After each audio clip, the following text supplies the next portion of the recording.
everyone, this is going to be a quick review on the Thug Balisong. Now this Balisong is not too expensive. It's a very affordable one if you like to flip around Balisongs. It's a pretty nice Balisong. The weight on this Balisong isn't bad. It's a little bit more heavy, which personally I like. It, to me, makes flipping much easier. I just like using something like this. And if you're used to something like this, you can always use a lighter Balisong. Not necessarily true for the other way around. You can use a heavier one if you're not used to it, but this here, you will build up more strength in your hands from using it. Some may not like the weight because of how heavy it is, but as I said, it doesn't bother me. I like the extra weight.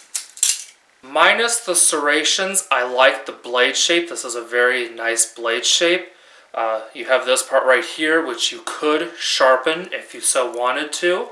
And then you will have something that's kind of a stiletto type blade, or a dirk style where you have a full sharpened edge right there, and then half an edge right there. You could sharpen that up. I'm probably not going to, but it is an option. The colors I do like. It's different than the typical stainless and stainless. The handles are a champagne color, which I do like. And here's next to stainless handles right here. So as you can see, there is a color difference. And this one here has, rather than the typical round holes like this, these ones here are more oval shaped. One thing I also like about this Balisong is the size of the handles. The handles are pretty big, which makes it more comfortable for me for holding it, because I have relatively large hands, so the thickness makes this comfortable. The handle is long enough, as you can see, to be able to get comfortable grips on it. The length of the blade is around 4 inches, so that may be important to you. I personally like blades this size. The edge holding capability of this steel, it's not super impressive, but it does hold an edge. So it's not something that's so soft that it just gets dull very quick. Which if you're just buying this as something for fun for at home, then obviously edge holding isn't that important. If you're going to carry and use the thing, then that's when it becomes important. I'm not a huge fan of the serrations. I just typically don't really like serrations on knives, typically. They do have their place. However, to me, I don't like it, because it basically, now you only have half of this that is plain edge. And if you need to carve or something, typically you're going to do it right down here. Well, those serrations make carving, pretty much impossible with that part. You have to use more of the tip. The spine is nice and thick, so it's a good durable blade. If you are going to push down on this part with your thumb, it's not going to be as bad, being that it's wide. Down here, that wouldn't be too comfortable.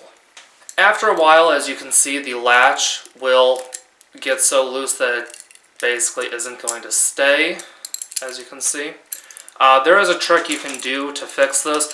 One thing you can do is just put an O-ring right on the handle right there, which will give you some space. So that's an option. For me, since this is more or less for fun at home, I don't really care one way or the other. The latch is also loose in this position too. So basically the latch doesn't really serve a purpose now, except for to mark which handle is the bite handle when you are flipping it. You could take the latch off, but then you're not really going to have a reference for which one is the bite handle. It's a pretty smooth knife, as you can see. One thing I do not like, though, is that you can't adjust the pivots. They are just two normal pins. It would have been nice had this had screws right there. That would have been a nice feature, but not a huge deal. Another issue I have is that this doesn't have a latch gate. So if the latch falls right there, now, as you can see, your edge is making contact with that latch. Which, with the little O-ring modification that I mentioned, if you put it right on that handle, it kind of serves as a latch gate, so that it doesn't fall further than that. Now, If this was a manila style latch, where the latch is on the safe handle, then this wouldn't be a problem, because it would just be hitting right here. But being that it does that, depending on how you're flipping, it can hit right there and, dull part of your edge. That's pretty much it. This knife does not mark the blade steel, so we don't really know what blade steel this is. But, especially if you're just having this for at home flipping, it doesn't really matter. Now, of course, this will also depend on your state laws. I do recommend this Balisong, especially for the price. It is a pretty good buy. Very nice Balisong, and I did use this one here for working, which is why the blade is so scratched up, as you can see. I hope this was helpful and informative. Be sure to like, share, and subscribe. Follow me on Facebook, Instagram, and Twitter. And I'll see you in the next video. See ya!